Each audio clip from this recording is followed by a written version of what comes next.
नमस्कार, मेरा नाम ज्ञानेश्वर है और आपने देखना शुरू किया है लाइव सिटीज का विशेष कार्यक्रम झारखंड की बात। और झारखंड की बात के लिए हमारे साथ जुड़े हैं देश के जाने माने सीनियर जर्नलिस्ट अजीत द्विवेदी जी। आज झारखंड की जब हम चर्चा करेंगे अजीत जी, तो देखिए हेमंत सोरेन तो जीत ही गए, बहुत बड़ी जीत हासिल की, पहले से भी बड़ी जीत। लेकिन बीजेपी इस तरीके से घायल हुई है कि कैसे फिर से उठेगी, यह बात किसी को समझ में नहीं आ रही है। जितने बड़े लड़ाके थे सारे चोटिल हैं, मूर्छित हैं और न कोई हनुमान दिख रहा है, न कोई जामवंत दिख रहा है जो समुद्र पार करा दे। जंगल और जमीन में बीजेपी खो गई दिखती है और कोई ऐसा नेतृत्व भी नहीं दिखाई पड़ रहा है जो झारखंड में बीजेपी को पुनर्जीवन दे सके। नरेंद्र मोदी और अमित शाह ने कोशिश की थी कि देखिए कंफ्यूजन्स हैं लीडरशिप को लेकर, तो हेमंत बिश्व शर्मा और शिवराज सिंह चौहान के बूते हम झारखंड जीत लेंगे, लेकिन आदिवासियों ने नकार दिया। सोचिए, झारखंड जो आदिवासियों का मूल प्रदेश है, वहां बीजेपी आदिवासी बाहुल्य क्षेत्रों में किस तरीके से हारी है, बहुत मुश्किल से खाता खुला है। चाहे हम बाबूलाल मरांडी की बात कर ले, चुनाव खुद भले जीत गए हों, चंपई सोरेन आए, खुद जीते लेकिन बेटा हार गया। जितने संभावित मुख्यमंत्री के दावेदार थे और जो भाजपा को छोड़कर दूसरी ओर गए, वे चुनाव जीत गए। जयराम महतो का प्रदर्शन, अकेले जीते लेकिन पूरे झारखंड को झकझोर दिया। तो बीजेपी ऐसी स्थिति में पहुंच गई है, और वह बीजेपी जिसने झारखंड राज्य का निर्माण कराया, बाबूलाल मरांडी पहली बार मुख्यमंत्री बने, लेकिन आज बीजेपी यदि हम कहें तो लहूलुहान है, इस तरीके से घायल है और कोई रास्ता नहीं दिख रहा है। समीक्षा की बात हो रही है, लेकिन समीक्षा कहां से शुरू करें, और समीक्षा हो तो आगे की रणनीति क्या हो, किसके चेहरे पर विश्वास करें, संगठन में क्या हेरफेर हो, और फिर भाजपा को ताकत कैसे दी जाए। देखिए, धर्मांतरण का मुद्दा हो, जिहाद का मुद्दा हो, रोहिंग्या का मुद्दा हो, सारे मुद्दे हेमंत सोरेन ने इस तरीके से झाड़ दिए कि बीजेपी के लिए कुछ बचा ही नहीं है। और झारखंड को लेकर देश में जो चर्चा हो रही है, सिर्फ 3 नाम है, हेमंत सोरेन, कल्पना सोरेन और जयराम महतो। तो भाजपा, देखिए अमित शाह को भी झटका लगा होगा, शायद उन्होंने कुछ कम वक्त दिया है, या वक्त दिया भी तो नतीजे नहीं आए। यदि हम उन क्षेत्रों की गिनती भी कर लेंगे जहां प्रधानमंत्री नरेंद्र मोदी की सभा हुई है, अमित शाह की सभा हुई है, योगी आदित्यनाथ की सभा हुई है, उन विधानसभा क्षेत्रों में भी बीजेपी को हार मिली है और उनके सहयोगी दलों की हार हुई है। आजसू की क्या स्थिति हुई, जिसके बूते हुआ जयराम महतो से लड़ने की बात सोच रहे थे। जयराम महतो के बारे में आप ही बता रहे थे कि यह माना जा रहा था कि उनके लड़ने से बीजेपी को ही फायदा होगा, लेकिन हुआ तो सब कुछ उल्टा ही। अब बीजेपी घायल है और हेमंत शाही बिल्कुल मजबूती से, बीजेपी कैसे अब जिंदा होगी, क्योंकि राष्ट्रीय पार्टी है और बीजेपी को इस बात का भी मलाल रहता है कि बिहार तो हम कब्जा कर नहीं पाते हैं अकेले, नीतीश कुमार के सहारे की ही जरूरत होती है। और यहां तो हेमंत सोरेन सीधे तौर पर पटक दे रहे हैं, जबकि महाराष्ट्र जहां लग रहा था जीतेंगे ही नहीं, वहां जीत गए। छत्तीसगढ़ जहां सब लोग कह रहे थे कि हार जाएंगे, वहां जीत गए। हरियाणा सभी लोग मान लिए थे, सारे एग्जिट पोल कह रहे थे कि नहीं हार है, वहां जीत गए। लेकिन झारखंड जंगल और पहाड़ क्यों साथ नहीं दे रहा है बीजेपी को, और बीजेपी आगे क्या करे? अजीत जी। देखिए ज्ञानेश्वर जी, हम लोग इस बात की शुरुआत, अब बीजेपी अपने हार की समीक्षा करेगी उसके पहले हम लोग जो एक अपने पत्रकार की नजर से, एक स्वतंत्र और पत्रकार की नजर से जो वस्तुनिष्ठ आकलन समीक्षा करना चाहते हैं, उसकी शुरुआत हम लोग यहीं से करें कि कैसे हार गई, क्या क्या चीज गड़बड़ हुई, क्या गड़बड़ हुई, कौन सी चीज ऑफ ट्रैक हो गई जिसकी वजह से बीजेपी चुनाव हार गई। देखिए, इसकी बुनियादी जो सबसे बुनियादी कमी जो हम देख रहे हैं, इसको बहुत काउंटर किया जाएगा, और हम जो बात कहने जा रहे हैं ज्ञानेश्वर जी, उसके लिए आलोचना भी हो सकती है कि आगे हो, बिल्कुल उसके लिए तैयार रहते हैं हम लोग। हाँ वही, लेकिन कि आप ऐसी विभाजनकारी बात क्यों कह रहे हैं। लेकिन जो एक राजनीति भारतीय जनता पार्टी ने 2004-14 में अपनाई थी, जो एक राजनीतिक रास्ता भारतीय जनता पार्टी ने 2014 में चुना था, वो रास्ता क्यों छोड़ दिया भाजपा ने? बिल्कुल। हार का सबसे बड़ा कारण यही है कि उसने 2014 में जो राजनीति शुरू की, वो राजनीति छोड़ दी उसने। जी 2014 में जब नरेंद्र मोदी केंद्र में चुनाव जीते और पहली बार भारतीय जनता पार्टी बहुमत के दम पर, अकेले अपने दम पर बहुमत हासिल करके जब उसने सरकार बनाई, तो उसके हम्म, तुरंत बाद 4 राज्यों में विधानसभा के चुनाव हुए थे। जी जम्मू कश्मीर में, हरियाणा में, महाराष्ट्र में और झारखंड में। इन 4 हम्म, राज्यों में चुनाव हुए थे और चारों राज्यों में बीजेपी ने रिमार्केबल परफॉर्म किया था। पहली बार बिल्कुल जम्मू कश्मीर में 25 सीटें जीती थी बीजेपी, लेकिन उसको छोड़ दीजिए, वो एक अलग स्थिति में चला गया राज्य उसके बाद। जी महाराष्ट्र में बीजेपी ने नॉन मराठा सीएम बनाया। हम्म, मराठा आबादी है वहां 28%। जी महाराष्ट्र में 28% मराठे हैं, लेकिन हम्म, बीजेपी ने कहा कि हमको मराठा राजनीति नहीं करनी है। उसने सिर्फ 2 या 1% आबादी वाले ब्राह्मण को मुख्यमंत्री बनाया। देवेंद्र फडणवीस मुख्यमंत्री बने वहां। ब्राह्मण जी की आबादी वहां 1-2% है। मतलब हम्म, बीजेपी ने मराठा नहीं बनाया, ओबीसी भी नहीं बनाया, दलित नहीं बनाया, एक ब्राह्मण मुख्यमंत्री बनाया। इसी तरह से हरियाणा में बीजेपी ने राजनीति की, जब बीजेपी जीती 14 में, तो उसने नॉन जाट मुख्यमंत्री बनाया। जी जाट वहां 26% है, लेकिन कहा कि हम नॉन जाट पॉलिटिक्स करेंगे। उसी हम्म, तरह से झारखंड में बीजेपी जीती तो उसने नॉन आदिवासी मुख्यमंत्री बनाया, रघुवर दास मुख्यमंत्री हुए। 26% बिल्कुल आदिवासी आबादी है, बीजेपी ने कहा कि हम आदिवासी पॉलिटिक्स नहीं करेंगे। जी ये क्लियर कट लाइन थी, वैचारिक लाइन थी, एक संगठन के आधार पर, एक चुनावी राजनीति के समीकरणों के आधार पर, अंकगणित के आधार पर, हर तरह से एक कैलकुलेटेड पॉलिटिक्स थी कि हम महाराष्ट्र में गैर मराठा, हरियाणा में गैर जाट और झारखंड में गैर आदिवासी पॉलिटिक्स करेंगे। जी आप बाकी 2 राज्यों में बीजेपी अपनी राजनीति पर टिकी रही और हम्म, उसका नतीजा है कि बीजेपी आज भी वहां सरकार में है। बिल्कुल बीजेपी ने लगातार गैर जाट पॉलिटिक्स की, उसने जाट को एकदम आइसोलेट किया। आप हम्म, देखिए अभी भी उसके 5 एमपी जीते हैं, चाहे हरियाणा से नरेंद्र मोदी ने एक भी जाट को मुख्यमंत्री नहीं बनाया केंद्र में अपने। हरियाणा से किसी जाट को नहीं मौका दिया गया, ना राज्यसभा में ले आकर के, ना लोकसभा में लाकर। जी जाट नहीं बनाया मंत्री उसने। जाट मुख्यमंत्री रखना है, पहले पंजाबी थे खट्टर को बदल के और ओबीसी बनाया नायब सिंह सैनी को। महाराष्ट्र में दूसरी दूसरी बार भी जीते थे ये लोग, बीजेपी शिवसेना बिल्कुल जीती। वो तो बाद में हम्म, शिवसेना ने सत्ता के झगड़े में साथ छोड़ा, लेकिन वहां नेता फडणवीस ही रहे बीजेपी के। तो आज फिर जीते, आज 132 सीट लेकर के जीते हैं, रिकॉर्ड बना करके जीते हैं। झारखंड में बीजेपी ने ये रास्ता छोड़ दिया। वो एक हम लोग जी पुरानी कहावत सुनते हैं कि एक थे सज्जन जिनको सजा दी गई कि आप 100 कोड़े खाइएगा कि 100 प्याज खाइएगा। तो उनको हम्म, लगा कि प्याज खाना बड़ी आसान चीज है, तो हम प्याज ही खा लेते हैं। जब थोड़ा प्याज बिल्कुल खाया और मुंह काटने लगा तो उन्होंने कहा कि यार ये तो बड़ा मुश्किल है, कोड़ा ही खा लेते हैं। तो वो 100 कोड़े भी खाए उन्होंने और 100 प्याज भी खाए। तो जी आपने जब एक बार नॉन आदिवासी पॉलिटिक्स झारखंड में शुरू कर दी, एक नॉन हम्म, आदिवासी पहली बार राज्य बनने के 15 साल के बाद पहली बार आपने एक नॉन आदिवासी मुख्यमंत्री बना दिया, तो अब आपको टिके रहना चाहिए था ना उस पर। बिल्कुल आप बिल्कुल नहीं टिके। आपको हम्म, मान लेना चाहिए था कि उसी दिन आदिवासी आपसे नाराज हो गया, उसने आपको झारखंड में आदिवासी विरोधी मान लिया।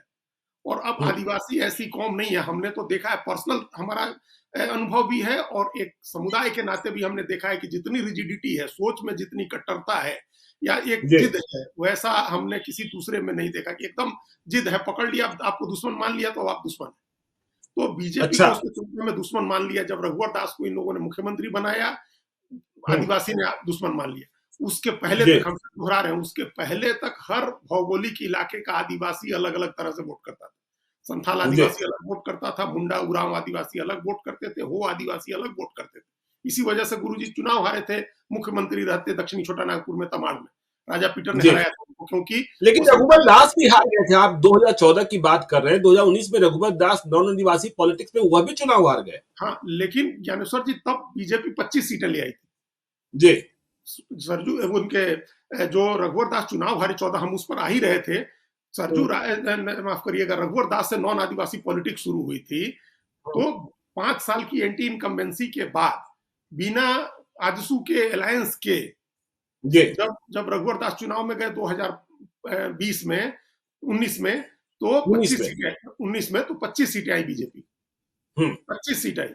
आज जी आप आदिवासी चेहरा भी लेकर के गए, आजसू से तालमेल करके भी गए, तमाम सत्ता के साधनों का आपने इस्तेमाल किया केंद्र सरकार का, और तब भी आपको 21 सीटें आई। तो इसका बिल्कुल मतलब रघुवर दास वाला प्रयोग तो ठीक था नहीं। हम्म, जब अपने 2014 से 19 तक रघुवर दास का राज रहा, तो निश्चित रूप से कुछ ना कुछ एंटी इनकम्बेंसी होती है। हम ये उसको हम जो उस आर्टिकुलेट ये कर रहे थे कि नॉन आदिवासी पॉलिटिक्स में बीजेपी चली गई 14 में। आदिवासी ने बिल्कुल आपको दुश्मन मान लिया, अपना विरोधी मान लिया। उसका पहला असर यह हुआ कि समूचे भौगोलिक इलाके के आदिवासी एक तरह से वोट करने लगे। आदिवासी, उनकी आदिवासी अस्मिता एक हो गई। पहले बटी हुई थी, अलग अलग आदिवासी समुदाय बटे हुए थे, वो एक हो गए और उन्होंने सोच लिया कि अब बीजेपी को वोट नहीं करना है। इसके बावजूद आपने 2019 के चुनाव में बीजेपी को 25 सीटें आई। तो कोई कारण नहीं था बीजेपी को कि आप गैर आदिवासी पॉलिटिक्स छोड़ दें। अच्छा। आपका जो अपना कोर वोट है, जिसके भरोसे, जिसके दम पर आप राजनीति करते हैं, आपने उसको छोड़ दिया और आप एक मृग मरीचिका में फंस गए। आप उस वोट को चेज करने लगे जो आपको नहीं मिलना है। आप वो जो सोने का हिरन, आपने उसको पीछा करना शुरू कर दिया। आपको लगा कि हम अब आदिवासी वोट आएगा तभी चुनाव जीतेंगे। इसके लिए आपने रघुवर दास को किनारे किया और बाबूलाल मरांडी की पार्टी का मर्जर कराया, उनको पार्टी का नेता बनाया, विधायक दल का नेता बनाया, बाद में प्रदेश अध्यक्ष बनाया और उनको अघोषित मुख्यमंत्री की तरह आगे करके आप चुनाव लड़े इस बार। तो इस जब रघुवर दास चुनाव लड़े तो आपको 25 सीटें आई। जब आप बाबूलाल मरांडी को आगे करके और आजसू को साथ लेके लड़े तो 21 सीट आई आपको, और आजसू को भी सिर्फ 1 सीट आई। तो ये तो आपका दाव, इसका मतलब ये व्याख्या करेगी बीजेपी भी, निश्चित रूप से ये व्याख्या करेगी। अब हम जो बात कर रहे हैं उस पर एक सवाल ये उठता है कि ये बहुत विभाजनकारी बात है। आप कैसे एक आदिवासी कौम है उसके खिलाफ बाकी दूसरी जातियों को कैसे खड़ा कर सकते हैं? जैसे और आदिवासी स्टेट में, हाँ, वही हरियाणा में जैसे जाट है उसको उसके खिलाफ नॉन जाट को खड़ा किया, महाराष्ट्र में मराठा के खिलाफ गैर मराठा खड़ा किया। तो इस तरह से इससे समाज टूटता है। लेकिन जब आप रियल पॉलिटिक्स की बात करते हैं, जब हार्डकोर पॉलिटिक्स की बात करते हैं, तो पॉलिटिक्स तो डिवीजन पर ही करते हैं। एकजुट करने की बात करते हैं, कौन पॉलिटिक्स कर रहा है? पॉलिटिक्स तो सब कास्ट की पॉलिटिक्स कर रहे हैं। एक कास्ट के खिलाफ अगर एक कास्ट को आप आगे करते हैं तो दूसरी कास्ट उसके खिलाफ ही खड़ी होती है। तो कास्ट के आधार पर, जाति समुदाय के आधार पर तो पॉलिटिक्स ऑलरेडी डिवाइडेड है। हम कोई नई बात उसमें नहीं कर रहे हैं। हम ये नहीं कर रहे कि आप चुनाव जीत जाइए तो अब आदिवासी के लिए मत करिए या मराठों के लिए मत करिए या जाटों के लिए काम मत करिए। आप काम सबके लिए करिए, सबके लिए करिए, लेकिन आप अपना टारगेटेड वोट बैंक आइडेंटिफाई करिए कि आपको वोट कौन दे रहा है और उसकी पॉलिटिक्स करिए आप। और जब जीत जाए तो काम सबके लिए करिए। अब ऐसा थोड़ा है कि आदिवासी वोट से जीते हैं हेमंत सोरेन तो गैर आदिवासियों के लिए काम नहीं करेंगे। वो सबके लिए करेंगे, झारखंड की पूरी आबादी के लिए करेंगे। लेकिन वो अपना टारगेटेड और उनका जो वोट बैंक था उसको उन्होंने पहचान के रखा था। उनका अभी आज के तारीख में ज्ञानेश्वर जी, आदिवासी, मुस्लिम, ये 38% का वोट बैंक उन्होंने पहचाना हुआ था। कांग्रेस आरजेडी को अपने साथ रखा था कि इनको इससे इतर जो नॉन ट्राइब्स वोट है ये लोग कुछ ले आएंगे। तो वो सब वोट आया और टोटल वोट 45% मिला है जो पूरे इंडिया ब्लॉक को। वो मेनली उसमें आदिवासी मुसलमान का ही वोट है। बीजेपी का वोट 33% ही रह गया। 33% वोट आया था उस समय जब रघुवर दास के भी साथ लड़े थे, लेकिन तब ये था कि तब आप 80 सीट लड़े थे या 79 सीट लड़े थे। इस बार आपने 68 सीटें लड़ी। आपके अलायंस पार्टनर को भी मिला दे तो उनको 3-3.5% वोट आया है। तो ये सुदेश महतो को, तो टोटल वोट आपका 37% और 0.89% या 0.80% एलजेपी का और थोड़ा सा जेडीयू का मान ले तो टोटल मिलाकर के 39-39% तक वोट जा रहा है। और जो इंडिया ब्लॉक है उसका 45% वोट है। तो ये 5-6% वोट का गैप हो गया और ये आपके पॉलिटिक्स की गलती की वजह से हुआ है।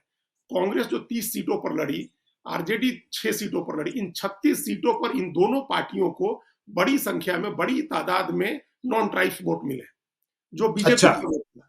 और वो डिसइल्यूजन्ड हुआ, उसको वो भ्रम का शिकार हुआ कि बीजेपी ये क्या पॉलिटिक्स कर रही है। पहले जब उसने नॉन ट्राइब्स पॉलिटिक्स को चुन लिया है यहाँ प्रदेश में, जब नॉन ट्राइब्स लीडर आगे करके राजनीति की है, तो अब ये क्या पॉलिटिक्स शुरू कर दी बीजेपी। तो ये जो भ्रम हुआ, जो ये डिसइल्यूजनमेंट हुआ वोटर्स में, उसका नतीजा ये हुआ कि बीजेपी को इतना बड़ा नुकसान हुआ। देखिए, बीजेपी ने आदिवासी चेहरा बनाया, अघोषित ही चेहरा था, बाबूलाल मरांडी का प्रदेश अध्यक्ष थे, और दलित समाज से आपने विधायक दल का नेता बनाया अमर बावरी को, जो चंदन क्यारी से एमएलए होते थे। और अब नतीजा क्या हुआ कि 28 आदिवासी आरक्षित सीटें हैं, उसमें से सिर्फ एक जीते, चंपई सोरेन की सीट सरायकेला से, आप हार गए। और जो एससी के लिए रिजर्व सीटें हैं, दलित की जो रिजर्व 9 सीटें हैं, उसमें से भी आप सिर्फ 3 जीते, उसमें भी 6 हार गए। जब उसमें भी 6 हार गए। आपने जब दलित चेहरा बनाया था, और अमर बावरी के बारे में भी ये माना जा रहा था कि वो भी मुख्यमंत्री हो सकते हैं, वो अपने को पोजीशन कर रहे थे मुख्यमंत्री के लिए, लेकिन उनकी सीट भी आप 3 सीटें आपको मिल गई, एक जमुआ में और 2 सीटें उधर पलामू प्रमंडल में आप जीत गए, वो लातेहार की सीट जीत गए और एक और सिमरिया की सीट जीत गए। आप 3 सीट जीत गए आदिवासी आरक्षित। अपनी पहली जीती सीटें हार गए आप रांची की सीट हार गए, रांची में कांके शहर की सीट है, आप वो हार गए सीट, जो आरक्षित सीट है। तो पहली जीती हुई छतरपुर की सीट भी हारे, आप चतरा की सीट भी हारे, आप कांके की सीट हारे, जो आरक्षित सीटें हैं आप वो सीटें भी हार गए। तो न दलित की सीट जीत पाए आप, ना आदिवासी की सीट जीत पाए। और जो बिल्कुल। आपका सबसे कमिटेड कोर वोट था, जो सबसे कमिटेड वोट जिसने बीजेपी को वहां यूनाइटेड बिहार से थामे रखा है, आपने उसके बारे में कोई मैसेज नहीं हुआ। रघुवर दास को आपने प्रदेश की पॉलिटिक्स से बाहर कर दिया, वो गवर्नर हो गए। और जो साहू बनिया वैश्य, जो तेली साहू बनिया जो कम्युनिटी है, जो सिर्फ वोट, जिसकी आबादी बहुत बड़ी है लेकिन उसके अलावा अपनी आबादी से ज्यादा बड़ा वोट बैंक वो लोग कंट्रोल करते हैं, आपने उनको छोड़ दिया। उनके बारे में कोई मैसेज नहीं, कोई बिल्कुल। प्रमुखता नहीं। राज्यसभा आपने भेजा है लेकिन कोई प्रमुखता ग्राउंड पर नहीं दिया आपने।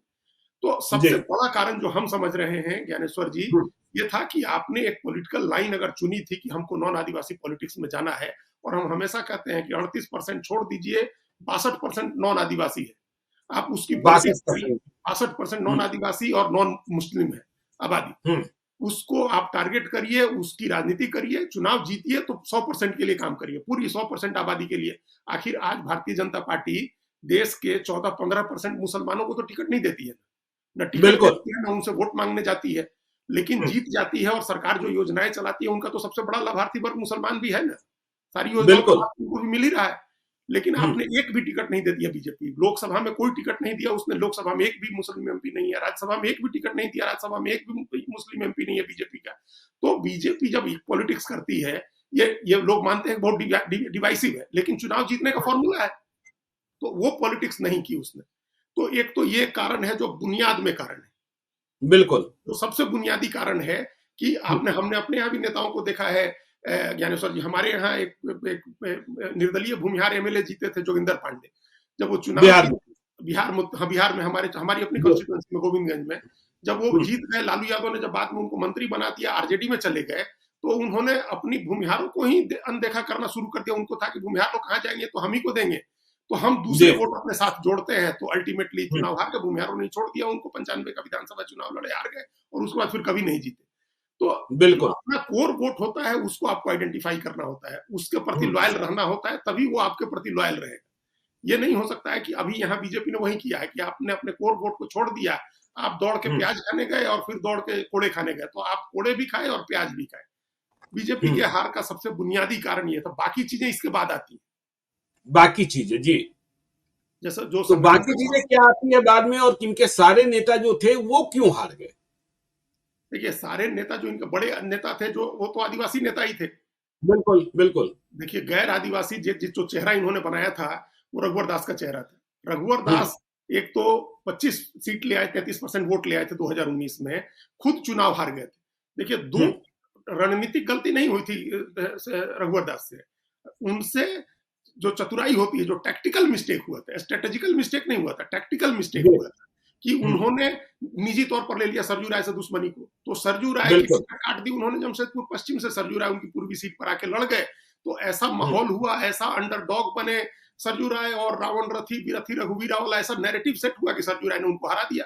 अगर उन्होंने सिर्फ सरजू राय की टिकट नहीं काटी होती तो झारखंड की तस्वीर 2019 में दूसरी होती, कई सीटें ये लोग जीत गए होते। तब जेएमएम नहीं आ रही थी, तभी नहीं आ रही थी जेएमएम। रघुवर दास खुद ही जीतते और सरजू राय भी जीतते, दोनों तो जमशेदपुर की सीट दोनों जीत जाते।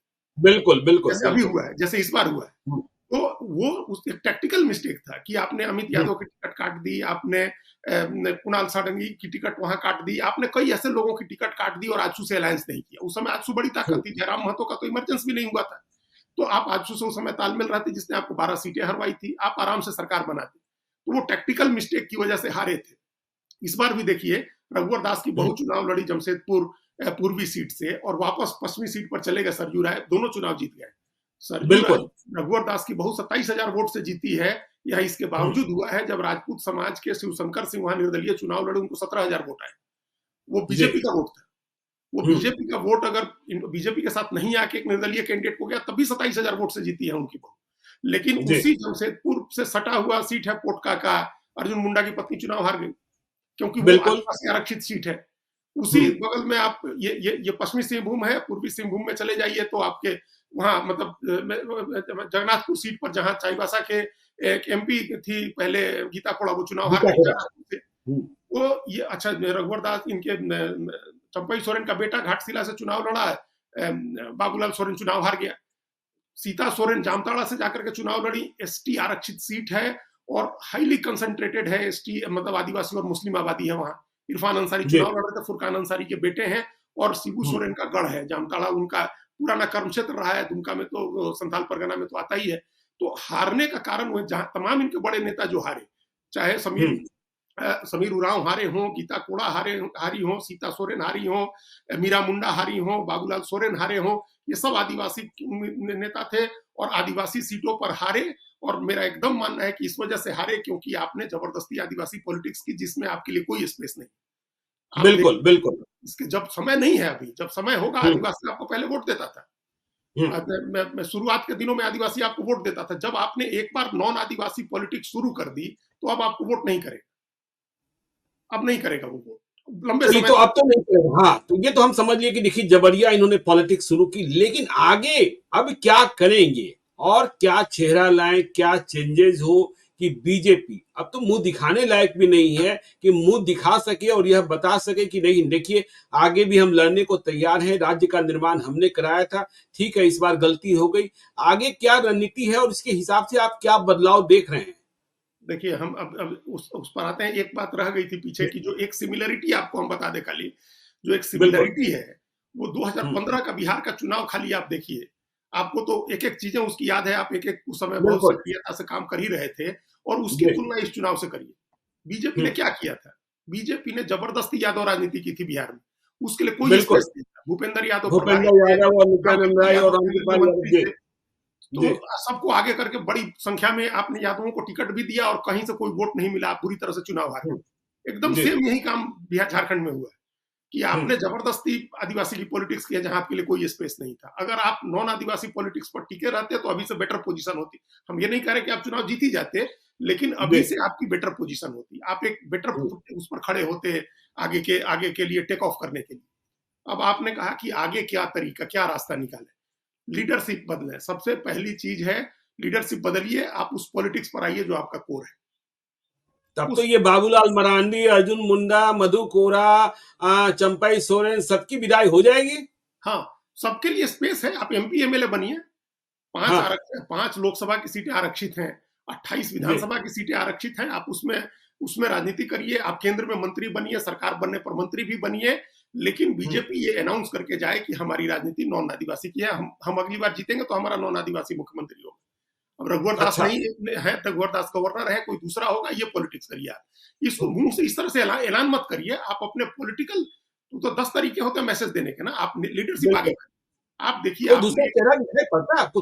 कोई चेहरा दिखाई पड़ रहा है कोई आदिवासी के अलावा चेहरा दिखाई पड़ रहा है? चेहरा तो आप 1 मिनट में मिल जाएगा ना। हम अभी वही कहने जा रहे थे। आपने एक प्रयोग किया। देखिए हम पहले बार कहते हैं कि झारखंड में यादव जो है वो बीजेपी को वोट करता है जी। अच्छा, यादव बीजेपी को वोट करता है। आप देखिए शालिनी गुप्ता ने 70,000 के करीब वोट काटा, तब भी नीरा यादव चुनाव जीती है कोडरमा से। बिल्कुल बिल्कुल। सुभाष यादव कांग्रेस पार्टी से आए थे छोड़ करके, बरही से विधानसभा का चुनाव जीते हैं मनोज यादव। अमित यादव पहले निर्दलीय जीते थे, बीजेपी में आए तो बरकट्ठा से चुनाव जीते हैं। एक लाइन से जो उत्तरी छोटा नागपुर के ये 3 विधानसभा सीटें हैं, बरकट्ठा, बरही और कोडरमा, तीनों यादव जीते हैं बीजेपी। अन्नपूर्णा यादव भी तो उदाहरण है ना लोकसभा चुनाव में। उन्हीं का योगदान हम बताने जा रहे हैं, क्योंकि ये कोडरमा जिले में, कोडरमा से एमपी है वो, और वो 4 लाख वोट से जीती थी पिछली बार, तो और ज्यादा वोट से जीती थी। वो इतना वोट से जीत रही हैं तो, और तीनों विधानसभा सीटें एक लाइन से वही है, और तीनों जगह यादव जीते वहां। तो आप क्यों नहीं कोई ओबीसी चेहरा दूसरा आगे कर सकते हैं? आप यादव क्यों नहीं आगे कर सकते हैं? आपने राज्यसभा में भेजा है आदित्य साहू को, वैश्य चेहरा है, आप क्यों नहीं उनको आगे कर सकते हैं? आपने प्रदीप वर्मा को राज्यसभा में भेजा है, वो वैश्य चेहरा, आप क्यों नहीं आगे कर सकते हैं? वहां फॉरवर्ड चेहरा आगे करके आप राजनीति नहीं कर सकते। आपने दीपक प्रकाश को प्रदेश अध्यक्ष बना करके देख लिया, वो राजनीति नहीं चलने वाली है। आप उनको एक प्रतीकात्मक कोई पद दीजिए, लेकिन आप जो वैश्य हो, यादव हो, कुर्मी हो, आप कुर्मी मान लीजिए कि कहीं ना कहीं उसको पोजीशन दीजिए, उसकी पॉलिटिक्स करिए। नीतीश कुमार आपके साथ है। देखिए कुर्मी क्या करेंगे क्या नहीं करेंगे, सुरेश महतो फिनिश हो गए, जयराम महतो का उदय हो गया, न बीजेपी के पास कुछ है, न जेएमएम के पास कुछ है। यह तो कुर्मी पॉलिटिक्स और इतना बड़ा वोट बैंक है वहां। 22% वोट है। जी। 22% वोट है। आप या तो आपने आपने कैसे ये स्ट्रेटेजिक मिस्टेक यहाँ आकर के हम समझते हैं हेमंत बिस्वा शर्मा, शिवराज सिंह चौहान, लक्ष्मीकांत वाजपेयी, ये सबका है कि आप उस फेनोमेनन को पहचान ही नहीं पाए, जयराम महतो के फेनोमेनन को, कि जयराम महतो की क्या स्थिति है, आपको कैसे ग्राउंड से इसका मतलब ग्राउंड कनेक्ट बिल्कुल ही नहीं था आपको, आपको कोई बिल्कुल। अंदाजा ही नहीं लगा कि क्या हो रहा है जमीन पर। तो आप उसकी पॉलिटिक्स करिए, आपका जो कोर वोट है उसकी पॉलिटिक्स करिए, उसके चेहरे आगे करिए, उस तरह का एजेंडा ले आइए। जो और दूसरी बात, हमने बाबूलाल मरांडी को भी इंटरव्यू देखा, आपने भी देखा ही था, जो जी। उन्होंने कहा कि हम लोग जमीन पर जाकर के घुसपैठ वाला मुद्दा उठाएंगे। ये हम्म। घुसपैठ का मुद्दा जो है ये बड़ा इशू है, और ये हम उस दिन भी कह रहे थे आपको कि समूचे ईस्टर्न इंडिया का ये इशू है, इसको उठाना चाहिए ग्राउंड पर जाकर के। इस बार नहीं हुआ, लेकिन लोग इस बात को समझेंगे। तो एक तो वो इशू, जो उस इशूज को नहीं छोड़ना है, वो लेकिन हम इशूज को। झारखंड में भी देखते हैं कि जो बीजेपी के नेता हैं वो हवा में बातें अधिक करते हैं, और जो हाँ, गांव पर जाने की बात होती है तो वह देखिए जंगल और जमीन नहीं पकड़ते, जंगल पहाड़ जमीन को नहीं पकड़ते हैं, बस उन्होंने हैंडल एक्स पर कर दिया, प्रेस कॉन्फ्रेंस कर दिया, बात खत्म हो गई। लेकिन सड़क पर और जंगल पर और जमीन में और पहाड़ में हम कभी देखते नहीं है इन्हें कि हाँ कि ये लड़ रहे हैं, ये झगड़ रहे हैं। नहीं तो यही तो, इसी मुगालते में तो हार गए ये लोग, ग्राउंड पर गए नहीं लड़ने। अपने चुनाव के समय भी ये लोग चमत्कार के भरोसे थे कि अब एक हम्म। चमत्कार होगा, हेमंत बिस्वा शर्मा तो कमाल करते हैं, वो तो कुछ भी कर सकते हैं, और हम्म। मोदी जी कुछ भी कर सकते हैं, तो हम उस चमत्कार से जीत जाएंगे। तो आप चमत्कार का इंतजार करते रहे, और हेमंत सोरेन ग्राउंड अपना मजबूत कर रहे थे। तो एक बिल्कुल। तो वो ये जो ग्राउंड मजबूत कर रहा है, संगठन नए चेहरे ले आकर के आपको अपने कोर वोट को एड्रेस करते हुए ग्राउंड पर जाना है। चुनाव की तैयारी अभी से शुरू कर देनी है, ग्राउंड पर जाकर के जो आपका कोर वोट है उसकी राजनीति करने के लिए। घुसपैठ का मुद्दा रहना चाहिए। और एक दिन और हम कह रहे थे कि ये जो सरना आदिवासी का मसला है, जो सरना कोड की जी। मांग हो रही है, उसको कैसे एड्रेस करेंगे। आज ही हमको हम्म। एक बहुत सीनियर जर्नलिस्ट रांची से हमारी बात हो रही थी सवेरे, तो वहां आज जी। एक रिपोर्ट छपी है, जो हम दिल्ली में तो हम लोग नहीं देख पाए, लेकिन उन्होंने फिर उस रिपोर्ट का हवाला दिया कि 4% क्रिश्चियन आबादी है झारखंड में। अच्छा। 4%। हाँ, 4% क्रिश्चियन आबादी है, वो आदिवासी ही है, और उनका हम्म। 8 एमएलए जीता है। हाँ, हमने भी पढ़ी है रिपोर्ट। हाँ, देखिए मैंने पढ़ा है, शायद जागरण में छपी है रिपोर्ट ये। हाँ, जी, बिल्कुल। तो हुँ, 4% आबादी है और 8 हुँ, एमएलए है। देखिए कितना, क्या बड़ा रिप्रेजेंटेशन है भाई, कितना बड़ा जी, रिप्रेजेंटेशन हो। बिल्कुल। 26% है। तो आप ये कैसे हुआ? ये हुँ, इसलिए हुआ क्योंकि उन लोगों ने एक नैरेटिव बना दिया है वहां कि सरना और ईसाई जो है भाई भाई, और सरना अच्छा। हिंदू नहीं। तो हुँ, इस नैरेटिव को बीजेपी को चेंज करना होगा। ये इसमें कुछ गड़बड़ी बीजेपी से हुई है। कुछ एक एक कम्युनिटी को जो वादा किया गया कि आपको एससी में शामिल कर देंगे, आपको एसटी में शामिल कर देंगे, और ये सब तब हुआ जब अर्जुन मुंडा केंद्र में समाज कल्याण, आदिवासी कल्याण के मंत्री थे। तो ये कहीं ना बिल्कुल। कहीं इस तरह की बातें आई जिनसे लगा कि पिक एंड चूज किया जा रहा है किसी इस कम्युनिटी को उस कम्युनिटी को फायदा पहुंचाने के लिए। उससे कुछ हुँ, डैमेज हुआ है। लेकिन अब ये जो नैरेटिव है, ये जो कैंपेन है, उस कैंपेन को काउंटर करना होगा कि सरना और ईसाई भाई भाई हैं, और सरना और हिंदू आपस में अलग अलग हैं, ये दोनों एक नहीं है। अच्छा। इस दक्षिणी छोटा नागपुर के, पूरे दक्षिणी छोटा नागपुर में, और हुँ, अनडिवाइडेड सिंहभूम में, पूर्वी और पश्चिमी दोनों सिंहभूम, अनडिवाइडेड सिंहभूम हुँ, कह रहे हैं, और दक्षिणी छोटा नागपुर में ये बड़ा ये है। और ये इसमें सीटें कितनी हैं? इसमें 30 के करीब सीटें हैं, 28-29 सीटें इसमें। अच्छा। इस पूरे इलाके में बीजेपी को कैंपेन करना होगा। ये मान लेना कि हम उत्तरी छोटा हुँ, नागपुर में हमारी स्थिति ठीक है और पलामू में हमारी स्थिति ठीक है, उतना से करके आप चुनाव नहीं जीत सकते हैं। आपको अनडिवाइडेड जो सिंहभूम है, जो कोल्हान का इलाका है, जहां इस बार भी आप कामयाब नहीं हो सके, इस बार भी सिर्फ एक सीट मिली, और जी, पिछली बार तो एक भी सीट नहीं आई थी। इस बार इस पूरे कोल्हान के इलाके को और दक्षिणी छोटा नागपुर में ये जो नैरेटिव चल रहा है, जो कन्वर्जन का मामला है, इसको काउंटर करना होगा, ग्राउंड पर जाना होगा। देखिए ग्राउंड बीजेपी पर जाना होगा। आरएसएस का आधार रहा है झारखंड में, हाँ, बनवासी हमने देखा था कल्याण। जब हेमंत सोरेन जेल से छूटे तो 1 मिनट भी, 1 घंटा भी उन्होंने जाया नहीं किया था, और सीधा जमीन उन्होंने पकड़ लिया था और शुरू हो गए थे। हाँ, तो जमीनी राजनीति की उन्होंने, उनको उनको उनके दिमाग में कोई कंफ्यूजन नहीं था जैसा कंफ्यूजन बीजेपी में था। हुँ, उन्होंने कभी थोड़ी ये कोशिश किया कि हम नॉन ट्राइब्स पॉलिटिक्स आते हैं चल के। अरे उन्होंने बिल्कुल। तो खतियानी लागू कर दिया था 1932 का, कि जो 1932 के जी, बाहर बाद का आया है वो मूल निवासी नहीं है झारखंड का। तो ये किसके लिए किया था उन्होंने? तो उनको तो अपना, अब बाद में फिर धीरे पड़ गए वो, लेकिन उनको उनको पता है कि उनका वोटर कौन है। उनका वोटर आदिवासी है। उस आदिवासी में वो हुँ, 4% क्रिश्चियन भी हैं, और 11% मुस्लिम है। ये कोर वोट है, इसके अलावा जो जुड़ेगा सो जुड़ेगा। तो कभी अपने बिल्कुल। अर्जुन जिस तरह से मछली की आंख पर ध्यान केंद्रित किए थे, उस तरह से उनका ध्यान केंद्रित था अपने 38% वोट पर। वो तो बीजेपी थी जिसका ध्यान उनके 26% वोट पर लगा हुआ था, अपना घर नहीं संभाल रहे थे, दूसरे के 26% पर आप लालच भरी नजरों से देख रहे थे, तो कुछ नहीं मिला उसमें से। और जो आपका था वो भी गंवा दिया। मतलब जो चौबे जी का कथा है ना कि छब्बे जी बनने गए थे तो दुबे जी बन के आ गए, तो आप छब्बे जी बनने गए थे तो आप दुबे जी बन के आ गए। तो अब इसको समझना है, अब वो उस पॉलिटिक्स से काम नहीं चलेगा। जो पॉलिटिक्स बीजेपी ने हरियाणा में की है, महाराष्ट्र में की है, वो पॉलिटिक्स करिए। अब इसके बाद तो लोकसभा का चुनाव आएगा, अब तो नरेंद्र मोदी की कुर्सी दांव पर आएगी, तो उसके हिसाब से पॉलिटिक्स करनी है। डिवीजन तो वहां हो गया है, अब उस डिवीजन को आप खत्म नहीं कर सकते, और आपका मकसद भी नहीं खत्म करने का। आप कोई महात्मा गांधी नहीं हो रहे हैं कि आप आदिवासी और गैर आदिवासी का मिलन कराने के लिए आप बैठे हुए। आपको ये तो वही बात हुई ना, एक पुराना नगमा है, तुम मुझे न चाहो तो कोई बात नहीं, किसी और को चाहोगे तो मुश्किल होगी। तो वहां जो गैर आदिवासी थे, जो बीजेपी वाले थे, उन्होंने देखा कि इन्होंने तो मुझे न चाहा, दूसरों को चाहना शुरू कर दिया, तो उन्होंने भी छोड़ दिया। वो भी मान लीजिए जेल में साथ कम गए, तो कांग्रेस आरजेडी के साथ ज्यादा चले गए। तो उसको करिए। करप्शन के आरोप है झारखंड में, मैटर नहीं करता है, किसी के ऊपर लग जाए मैटर नहीं करता है। सब लोग करप्शन के आरोप के बावजूद चुनाव जीतते रहते हैं, सब लोग जेल से आकर के चुनाव जीतते रहते हैं, जेल जाकर के भी चुनाव जीतते रहते हैं।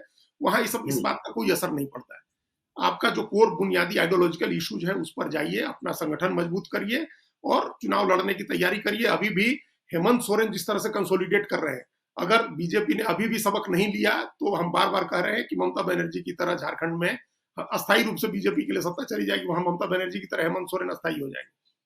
चलिए, तो स्थायी हो जाएंगे यदि बीजेपी ने भूल सुधार नहीं की। तो आप देखते रहिए झारखंड की बात को। यह विशेष कार्यक्रम हम सोमवार से शनिवार रात को 8:30 बजे लेकर आते हैं। तो चलते चलते, यदि अब तक आपने हमारे यूट्यूब चैनल लाइव सिटी को सब्सक्राइब नहीं किया जरूर कर लीजिएगा, और यदि इस वीडियो को आप फेसबुक पेज के माध्यम से देखें तो पेज को लाइक कीजिएगा, हैंडल एक्स पर भी हमें फॉलो कीजिए। धन्यवाद।